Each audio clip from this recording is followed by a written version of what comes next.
In the words of the late George Carlin, BS is the glue that binds us together as a nation. Here comes a ton of it. It's time for BSing with Big Nate. Welcome into another edition of BSing with Big Nate. I'm Big Nate, and we're going to have some fun. One of my dear friends from college was kind enough to learn some of my radio chops from a man by the name of Calvin Pynn, former host of Demon Army Radio right here in lovely Little Radford at 89.9 FM, Public Radio WVRU. How you doing, Calvin? Dude, I am great, and thank you for having me on. And God, Demon Army Radio, that is a name I have not heard in a long time. I was like, that's. I gotta bring up Demon Army Radio. So that's not what Calvin does these days. Calvin is a freelance journalist, WMRA Public Radio up in Harrisonburg, and an online paper called The Citizen. And, well, there's been a lot of news lately, so I figured I could talk about the news, but I don't really know what I'm doing, so let me get someone who is, in fact, an expert. Calvin, have you been staying busy? Yeah, to say the least. It's actually... I guess the best way I can put it is that at least over the past few months, this is probably the most time and focus I've dedicated to journalism, at least since I've moved to this area in 2015. So it's been something else, and especially with the pandemic, that really kind of affirmed things. So I really just have shifted my focus onto just reporting full time. So yeah. No, that I mean, it's appreciated in this day and age, and it's much needed. Is it dawning on you, or has it dawned on you that right now is certainly of my life, likely of your life, because we're not that far apart, this is the most historical time? Like this is gonna be talked about forever in history books, and you're out there on the ground covering it as a part of it. Has that hit you? Yeah, and that's part of the reason why I wanted to. I've been in school this past semester, which obviously that went online and sort of opened up some, I guess you could say, some flexibility. And that's why I was like, okay, well, I know obviously between these two things, there's one thing that I have to actually focus on.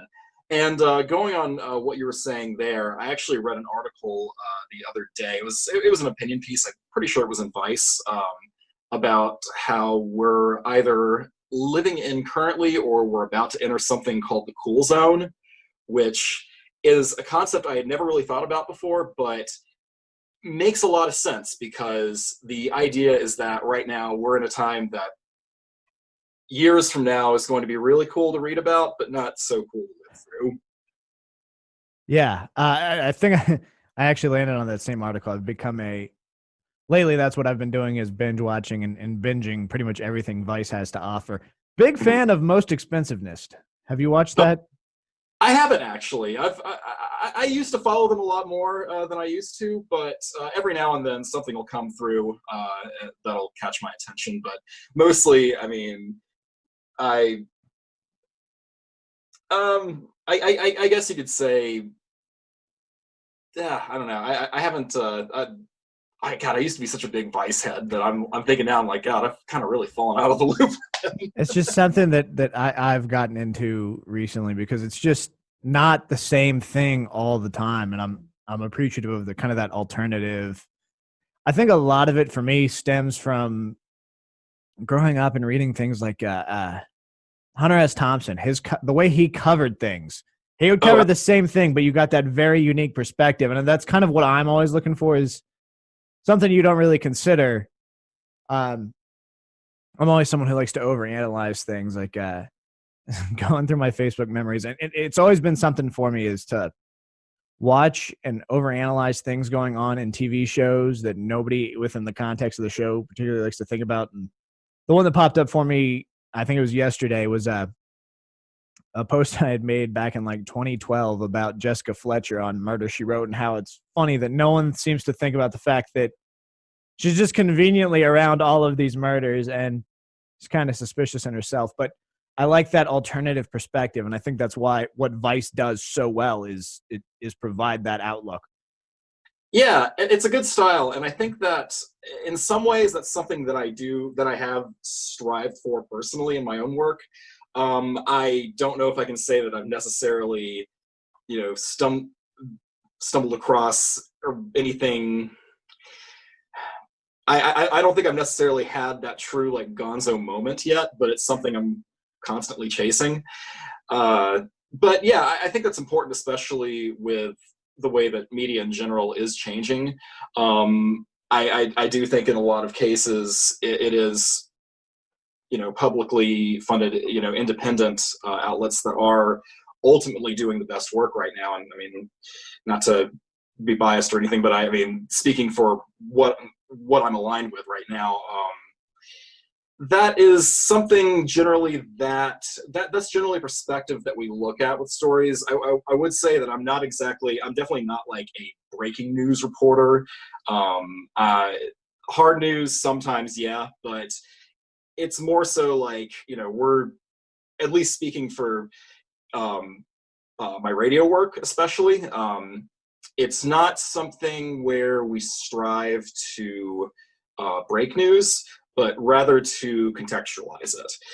We have news that's already broken, so it's like, okay, let's look a little further at the issue. Let's actually think, you know what I'm saying? So yeah, I was doing some reading of some of your stuff over on WMRA earlier this week. You had a great article that I'm going to come back to in a little bit that you posted back on Tuesday. We'll come back to that, but you're definitely with this COVID-19, a lot of your coverage, instead of covering what is going on with COVID-19, I feel like you're doing a great job of covering all the ancillary effects, the things that aren't thought about when a pandemic like this is going on. Like you had a great piece about musicians losing out on their gigs.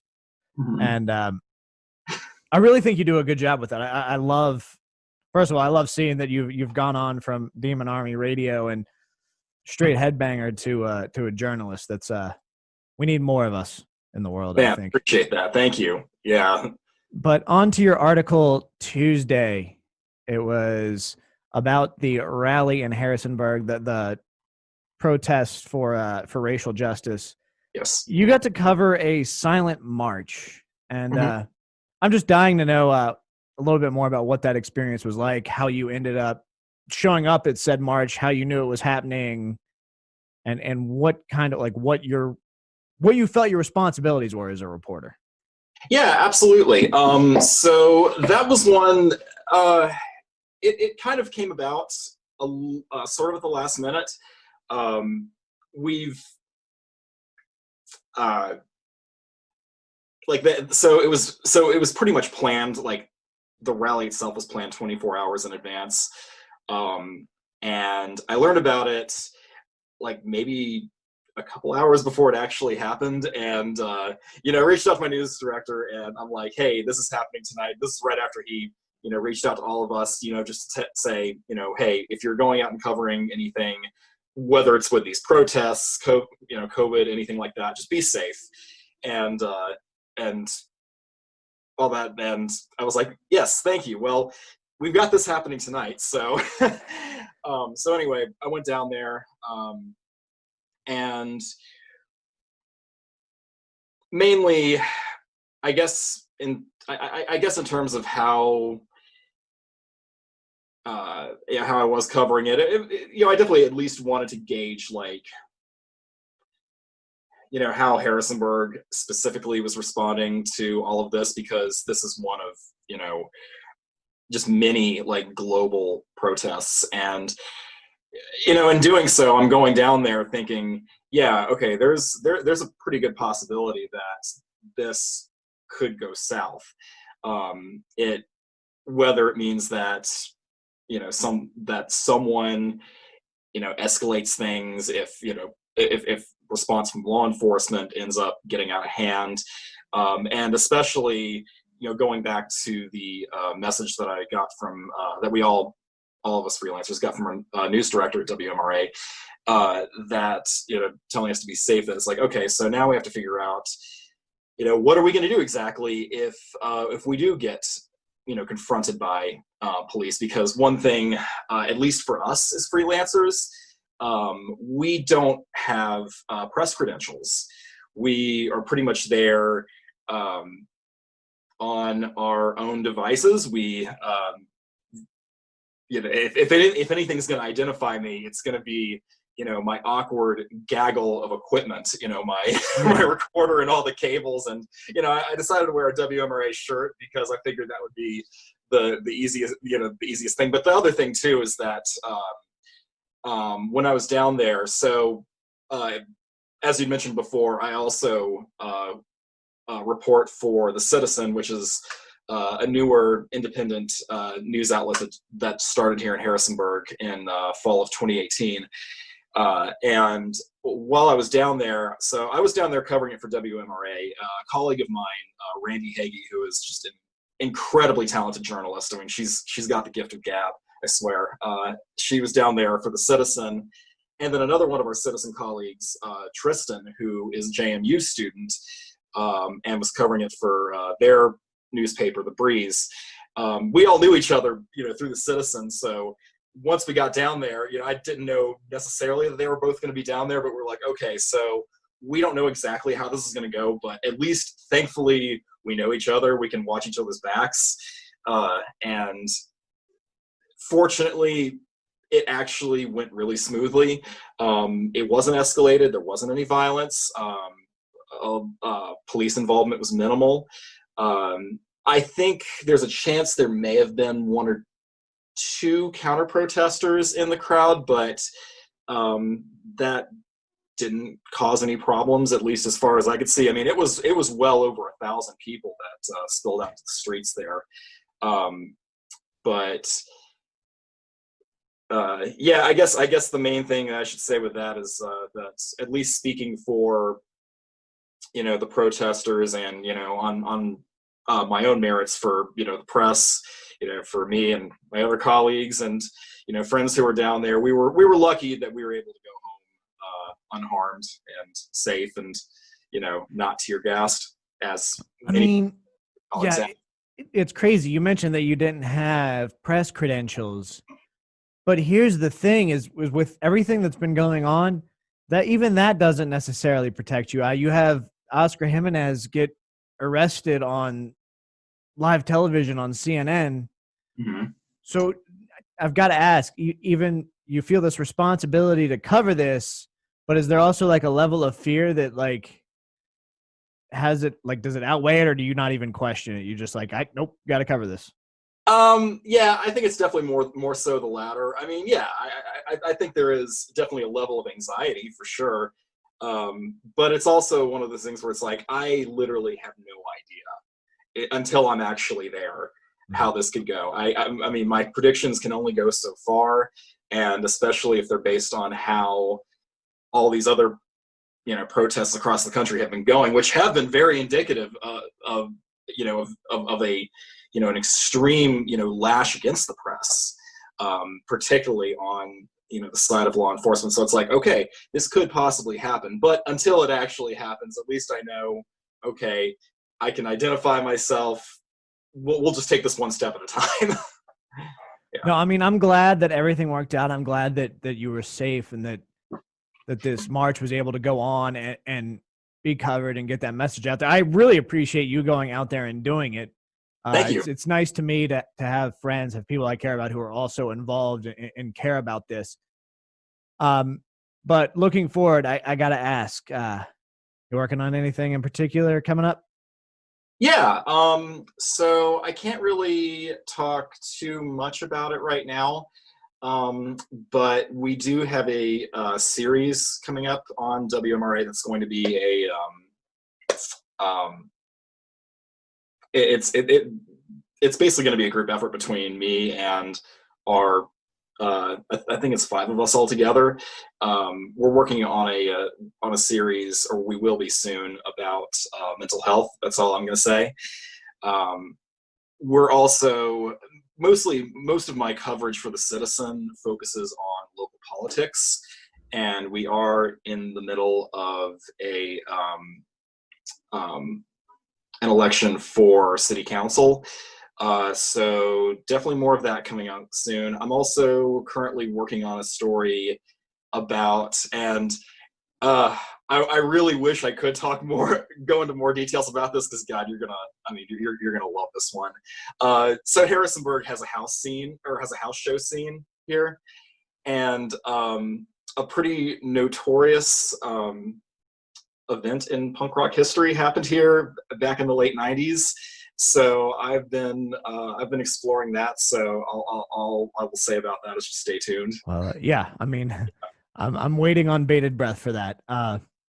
So we've talked about the heavy, we've talked about the hard parts of everything you've got going on. So I would like to balance it out with a little bit of light and pick your brain about what you're listening to lately, what you're looking forward to from the music scene this year, because that's something you and I always talked about. So what albums are currently spinning for you right now, Calvin?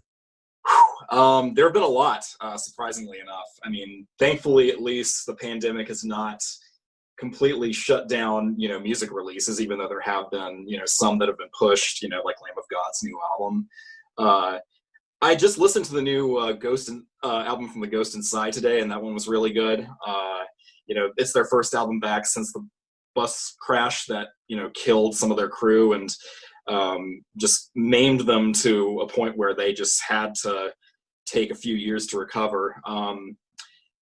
Let's see what else. The new Mr. Bungle album or song that came out today is also pretty awesome. I'd say probably the one that I've enjoyed the most that has come out at least in the past couple months has been the new album from this band called Choir Boy. If you know them, I think you'd probably dig these guys, Nathan. They're they've kind of got a Joy Division sort of thing going on. Sort of post-punk new wave. That's right up my alley. Oh yeah, dude. Yeah, I'll send you a link. And the new Hayley Williams, her from Paramore, her debut album. It's amazing how much she's changed and grown. Oh man, I know. You mentioned the new Ghost Inside, and it's really weird. This ties back to the interview I did a few weeks back with Luke Brew of Brew Coffee. I had ordered coffee from them, and I don't know if you've ever ordered from them, but on the back in the like tasting notes about the coffee puts the album they were listening to while they were roasting the coffee, and it was the new A Ghost Inside. So that's actually when I was like, I'm gonna give this a listen to while I'm drinking my coffee, and definitely some killer stuff. You also mentioned Lamb of God. I'm particularly frustrated that was delayed because I was so stoked. I already had my pre-order in, and then having to wait. That's been the hardest part for me about all of this is so many great albums being pushed back. Of course, Weezer, we still don't know when their album's going to come out. It was supposed to come out in May. And then and oh God, I know there are at least a couple others too that were supposed to come out this month. And then some that are currently in production that would be coming out this year.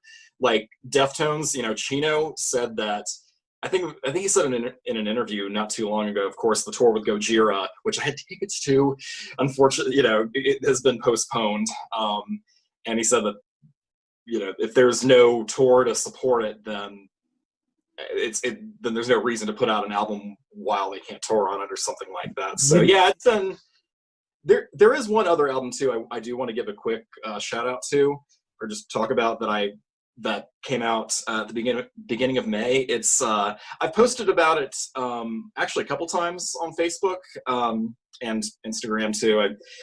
It's this band called Ono. They're from Chicago, and they released this album. It's got to be their first in a long time. They've been around for about 40 years now, but it's called Red Summer, and it's really interesting timing with that album. It came out, like I said, the first weekend of May, and the whole thing sort of covers really the full range of history of just racism in America, and it's just it's breathtaking. It's a tough album to listen to, but it's one that's been like one of my favorites. I know the band personally. They're all awesome guys. So I recommend that one for sure. Excellent. Mhm. There was, I think I figured out though the whole source of the COVID-19 situation. Yeah. I've pinpointed exactly what the universe is doing to us. Okay. Tool, we're going to be touring this summer. Rage Against the Machine, we're going to be touring this summer. My Chemical Romance had gotten back together and we're going to be touring this summer. The universe said, nope, that's too many good things. You can't have it. 2020 is done. Dude, it's so wild that you said that because I was literally thinking that exact same thing like a couple weeks ago. It's like every awesome, amazing, like once in a lifetime or at least once in a decade tour was scheduled for this year. You know, Rammstein was one of them. Faith No More, we're going to be touring with Korn. I know. Which still to me would have been one of the best lineups to ever see. Like the touring aspect of this year is tricky, but I'm hoping everything gets kept together, everyone sticks together, and 2021 we can actually have some of these great concerts. I hope that Zach and the rest of Rage Against the Machine don't end up fighting with each other. Mhm. Yeah, there's Yeah. a lot to look forward to in 2021, which is where I'm at right now. Are you going to the? Do you have tickets for Rage Against the Machine or? Yeah, and That's yeah, it's useless. I mean, the refund options on that were particularly interesting to me because you could get a refund for your ticket, you could get 150% credit for a Live Nation ticket, and I had to weigh my options. Mhm. But I think I'm just going to hold out and hope that I actually get to see Rage Against the Machine because that's one of the bands on my bucket list that I had kind of crossed off as never going to happen. Oh, same. So when that tour was announced, I was super stoked, and it just, I think it's worth holding out. I mean, especially just because, I mean, I guess my more optimistic view of things right now is just that, okay, we're experiencing this indefinite interruption with things, but that will hopefully mean that at the end of it, we can just go ahead and resume what we were trying, at least what we were trying to do before, with hopefully some changes for the better. But at least speaking for the music industry, speaking for live music in general, you know, it's going to come back. And we've had plenty of, and going back to my, and I think you did say you're going to touch back on it later, with my feature on how musicians are coping with the whole situation. That seems to be how they're looking at it too, at least for the the friends that I have that are all performers, who I've talked to. It's right now we're just kind of we're just trying, they're just it's just about trying to stay active until such time as they can and stage. I think there's a lot of bands out there that have done some pretty incredible things in the name of innovation with all of this. Like you're seeing a lot more access to bands between it, whether it's a live stream of a show, of a past show, like you've got Metallica digging into their vault. If it's a live stream of just a dude with a guitar playing some of their tunes. Oh yeah. Or even just like I've seen bands doing just Zoom hangouts with fans. And I think this is, if anything, while we can't see the bands face to face, I think it's provided us a lot more access. And, it's kind of one of those things in my head. It's making lemonade out of lemons, and it's really not that bad. Oh, absolutely. Yeah. And I mean, I think some of them have been, I mean, not even just speaking for the situation we're currently living in, but I think a lot of them are going to actually, I think they could, I think they could stand alongside some of the more legendary live shows that we've had, otherwise. I mean, the one that comes to mind right off the bat, I mean, really my favorite one that I have watched out of all of them has been Post Malone's Nirvana tribute. The Nirvana tribute was great. For me, the one that stands out is it was right at the beginning of the whole thing. It was Friday, March the 13th. Mm-hmm. It was the first one I saw, but the Jasons, I don't know if you're familiar with the Jasons, but I am now. it's they're a horror punk band, and I dig that. they all dress up like different incarnations of Jason Voorhees, and all of their songs are written from Jason's perspective. So, of course, you got to play a Friday the 13th show. They were en route to Delaware. The event got canceled.